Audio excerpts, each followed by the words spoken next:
இனிய வணக்கம் உறவுகளே. உலகெங்கும் வாழும் அனைவரையும் உலகமென்னல் அன்புடன் வரவேற்கின்றது. ஏற்கனவே பகுதி ஒன்றில் நாம் கனடாவில் எவ்வளவு பேர் கடன் வங்கியில் உள்ளார்கள், அதுபோன்று உலகில் உள்ள பல பாகங்களில் உள்ள நாடுகளை பற்றி பார்த்திருக்கின்றோம். இது பகுதி 2. நான் பார்க்க போவது Spain, Italy, Japan, Germany, France, தென்கொரியா, இந்த நாடுகளில் குடும்ப கடன் எவ்வாறு வளர்ந்துள்ளது என்பதை தெரிந்து கொள்வோம். கனடாவில் சராசரி குடும்ப கடன் எவ்வளவு? உலகின் அதிக குடும்ப கடன் கொண்ட நாடுகள். மீண்டும் வரவேற்கின்றோம். முந்தைய பகுதியில் குறைந்த குடும்ப கடன் கொண்ட நாடுகளை பார்த்தோம். இப்போது பட்டியலின் நடுப்பகுதியில் இருக்கும் கடன் சுமை அதிகரித்து வரும் நாடுகளை பற்றி பார்ப்போம். 13வது ஸ்பெயின். ஒரு நபருக்கான சராசரி கடன் 28,672 அமெரிக்க டாலர். ஜிடிபியில் குடும்ப கடன் 43.7% ஆகும். 2009ஆம் ஆண்டு ஏற்பட்ட நிதி நெருக்கடிக்கு பிறகு ஸ்பெயின் தனது குடும்ப கடனை குறிப்பிடத்தக்க அளவில் குறைத்துள்ளது.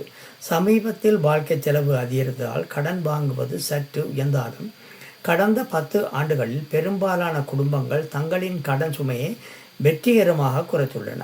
12வது இத்தாலி.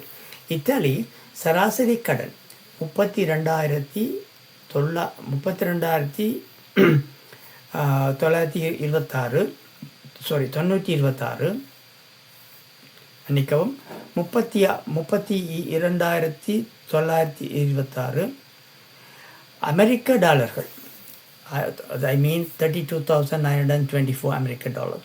ஜிடிபியில் குடும்ப கடன் 36% ஐரோப்பிய நாடுகளுடன் ஒப்பிடும் பொழுது இத்தாலியில் குடும்ப கடன் மிகவும் குறைவாக உள்ளது. அந்நாட்டு மக்கள் பொதுவாக தங்களின் வருமானத்துக்கு ஏற்ப வாழ விரும்புகின்றார்கள். மேலும் வீட்டு செலவுக்காக வருமானத்தின் சிறிய பகுதியை செலவிடுவதால் அதிக அளவில் கடன் வாங்க வேண்டிய அவசியம் ஏற்படுவதில்லை. 11வது ஜப்பான். ஜப்பானின் சராசரி கடன் 35,528 அமெரிக்க டாலர்கள். ஜிடிபியில் குடும்ப கடன் 65%. பல ஆண்டுகளாக ஜப்பானில் குடும்ப கடன் உயர்ந்த நிலையிலே உள்ளது. சம்பள உயர்வு மந்தமாக இருப்பதும் பணவீக்கம் மற்றும் வட்டி விகிதங்கள் அதிகரித்திருப்பதும் பல குடும்பங்களுக்கு கடனை செலுத்துவதை கடினமாக்கி உள்ளது. இதன் விளைவாக தனிநபர் திவாலாக்கள் அதிகரித்து வருவதாக தகவல்கள் தெரிவிக்கின்றன. 10வது ஜெர்மனி. சராசரி கடன் 48,624 அமெரிக்க டாலர்கள். ஜிடிபியில் குடும்ப கடன் 49.9%.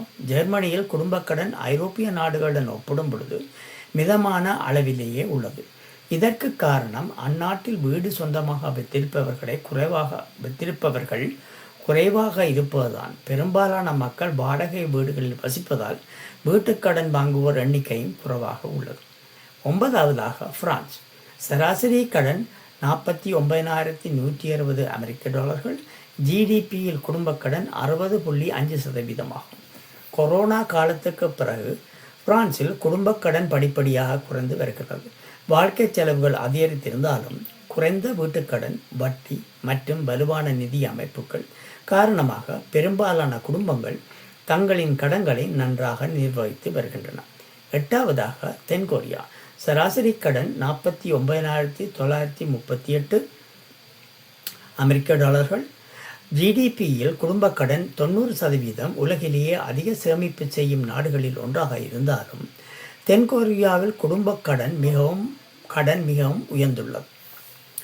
இதற்கு முக்கிய காரணம் ஜியான்சே என்ற தனித்துவமான வீட்டு வாடகை முறை. இந்த முறையில் மாதந்தோறும் வாடகை செலுத்துவதற்கு பதிலாக வீட்டின் மதிப்பில் 50 முதல் 80% மிகப்பெரிய முற்பணத்தை ஃபிக்ஸ் டிபாசிட் செலுத்த வேண்டும். இந்த தொகையை ஏற்பாடு செய்ய பல குடும்பங்கள் பெரிய அளவில் கடன் வாங்க வேண்டியிருப்பதால் நாட்டின் குடும்ப கடன் தொடர்ந்து அதிகரித்து வருகிறது. அடுத்த இறுதி பகுதியில் நாம் பார்க்க போவது உலகின் மிக அதிக குடும்ப கடன் கொண்ட நாடுகள். அதில் இடம்பெறுபவை ஐக்கிய ராச்சியம், Singapore, America, Canada, Netherlands, Australia, Switzerland. மேலும் G7 நாடுகளில் கனடா ஏன் மிக அதிக குடும்ப கடன் கொண்ட நாடாக உள்ளது என்பதையும் விரிவாக பார்ப்போம்.